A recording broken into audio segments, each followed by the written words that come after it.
This was a drive-in right here. Was not called a foul.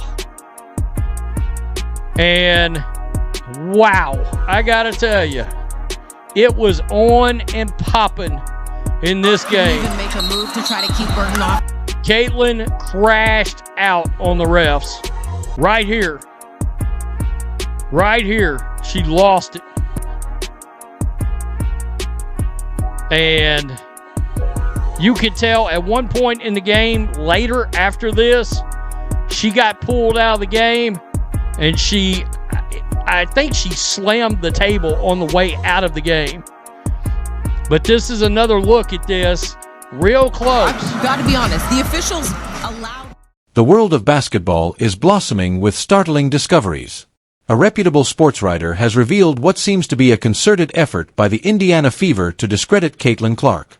As internal correspondents reveal intentional efforts to discredit the sophomore superstar, top league executives are in a panic. Prepare yourself for the truth. Has the Indiana Fever's fixation on managing Caitlin Clark's story turned into their worst error to date? If you appreciate this content, consider giving this video a like and subscribing to the channel. Believe it or not, more than 83% of viewers haven't subscribed yet. It's free and only takes a second, but it means the world to us. So, did you subscribe already? Great. Thank you so much for your support. Now, back to the video.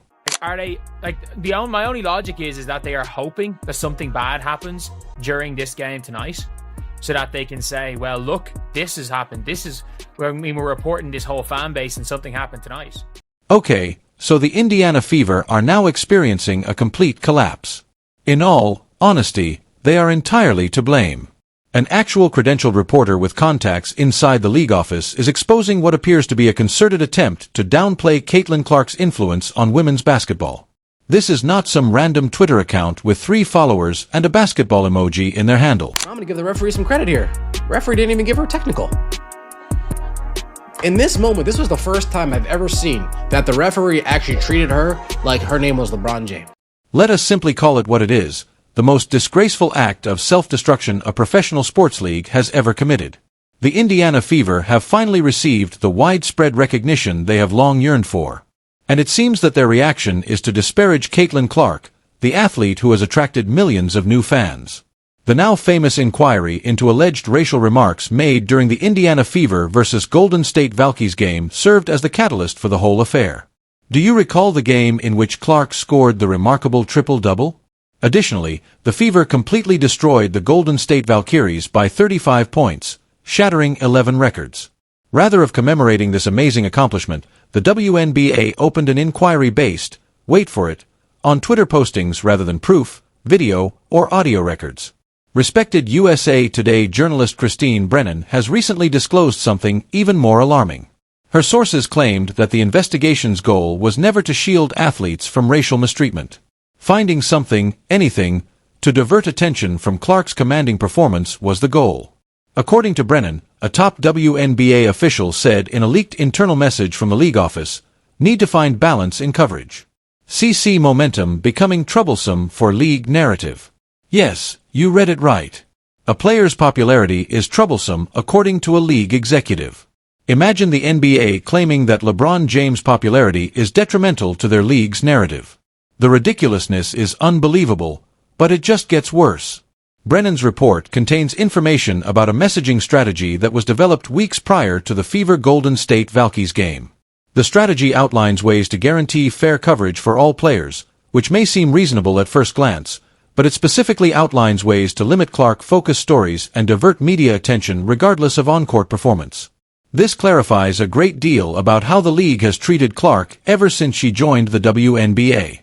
The persistent criticism of her defense, the downplaying of her historic accomplishments, and the strange attention on her body language and facial expressions. It was not only haphazard journalists with ulterior motives. The league itself seems to have had a real well-coordinated plan. Since this inquiry is the ideal illustration of this approach, let us take a moment to discuss it. The WNBA said they had no completion timetable 3 days after releasing it. Why? Because there is nothing to find, they are unable to locate anything. Former Indiana Fever coach Natalie Nace of the Golden State Valkyries made it plain that he did not hear anything improper during the game. There was nothing more than typical basketball heckling.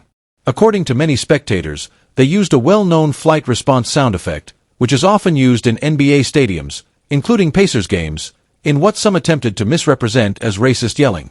It sounds like a meme. That is all. This whole dispute started because of it. Why, therefore, is the probe still in progress? Brennan sources claim that the league is waiting for another revelation before having to acknowledge the lack of proof. They are really waiting for another dispute to take precedence over this one. Journalism is not like that. That does not keep gamers safe. For a self-inflicted wound, it is damage control. The damage has already been done, however. As one WNBA source told Brennan, music. They are trying to find out how in a society when practically everything is recorded, no sound or video of these claimed statements exists because nothing occurred.